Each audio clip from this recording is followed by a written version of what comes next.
Well, first of all, the very fact that we're saying so far with only the final to go is obviously a greatly positive sign. It didn't start particularly well. Yes, they played well. I thought they matched Spain in a lot of departments that a lot of people questioned whether they would be able to get on a par with Spain in, and it was a pretty impressive first game. But then the setback against Croatia, and the very fact that the possibility of Biscotto was up there, and then people were talking about it. It looked as though it could have all been an answered game. As much as Ireland had been poor before, then they put in a decent performance against Italy. Italy had the wherewithal to get through that, and then during the knockout stages, I think they've been very, very good, and they were much better than a 0-0 against England. Which might sound strange, but when you have nearly 40 shots at goal over the 120 minutes, completely dominate a quarter-final match, 99 times out of 100 you're going to win that game. And yes, they wasted some opportunities, but their play on the whole was superb, and I was very impressed. And obviously the semi-final against Germany was pretty phenomenal. Like the way that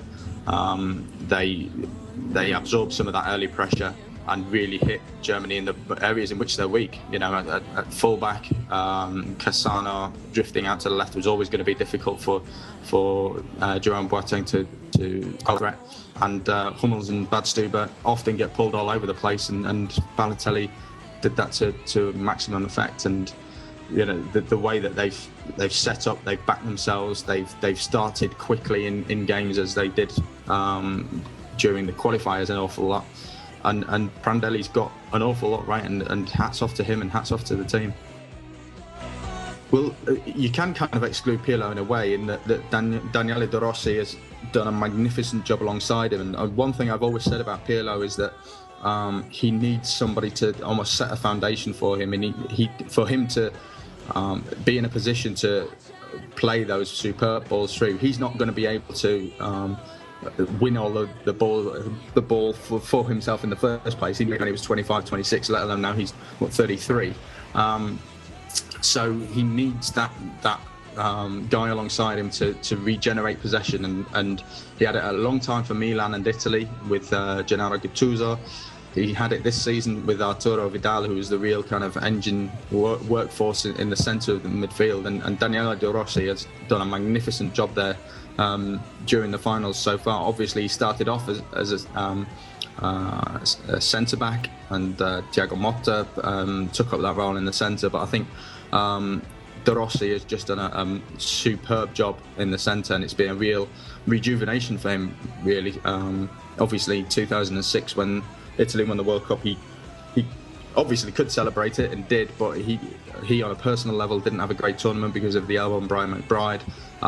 Since then, he's kind of shown sparks that he could really do it for Italy, and hasn't quite reached that top level. But this tournament has really been a massive kick for De Rossi. He's done superbly well, and beyond him, I think that Balotelli, for the most part, has shown what he really can do. Again, it didn't start particularly well for him with some poor misses against Spain in particular, a couple against England that he should have buried, but he more than made up for that with the other goals that he scored. And at the back, I'd say that obviously beyond Gianluigi Buffon, who's just been Gianluigi Buffon, the introduction at obviously later point than would have been light of Andrea Bazzagli has been huge, and I thought he was superb in the semi-final against Germany. I think there's very much a feeling that this is Italy's time almost. There's not been a massive amount of positivity around the Azzurri in recent championships, particularly obviously in 2010. I think people have quickly forgotten, and that's a good sign, I suppose, that they've quickly forgotten just how bad the World Cup was. It was an absolute travesty. And the very fact that Prandelli has been able to put this side together and get them playing in a certain way, and get them playing for each other, and got a real core of a very, very good side, has really won a lot of even Italians over, let alone people outside of Italy.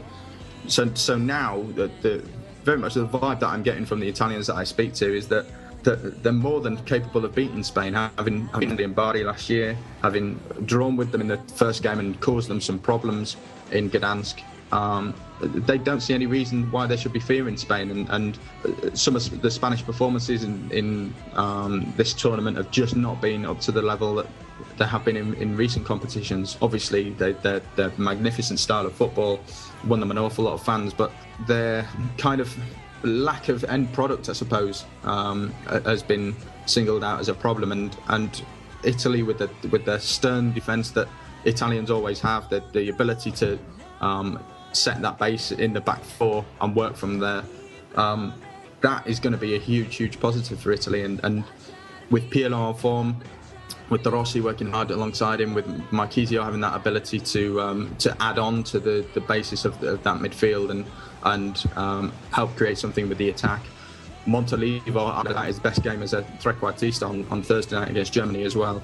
There's an awful lot of positive reasons for people to be looking forward to this final of an Italian persuasion, and they really feel like this is a great opportunity. Obviously, every final is, but if you'd said Spain against Italy in a final, say 2 years ago, there'd have only been one winner and it wouldn't have been Italy. Whereas this time around, more and more people really believe that the Azzurri can do this. Anyone who saw my Twitter timeline on Thursday night will know what I think. I immediately said after the semi-final, I just think that the momentum is with Italy, and I think that Italy will win the competition. I said before the tournament that I was confident that they could make the semi-finals, simply because whilst they had their obvious problems off the field and on the field, there was no real standout side for me. I'd said as far back as 4 years ago that I backed Germany to win the tournament this time around, but in the intervening time, there's just been no ability from Germany to get over that finish line, and I think that's something that Italians will always have. If they can get in around the final, they're always in with a possibility, because they just know how to win games, and that was really apparent on Thursday night. I thought, apart from a very dubious penalty late on, Italy didn't really look like conceding a goal, and they didn't look like throwing away that 2-goal lead, because they just look so solid when they're on form, and that's the same with any Italian side. And I think that will come in really handy on Sunday night. And I think that Spain, with their big question marks over what happens in the forward line, whether they start with a false nine, whether they start with an actual attacker further up the pitch around that central striker, they've got a lot of question marks, and Italy don't at the moment. Italy are playing well. They're going with what has made them successful so far in this tournament, and they have a lot less decisions to make in the time between now and the kick-off on Sunday night. And I think that is a hugely positive thing for Italy.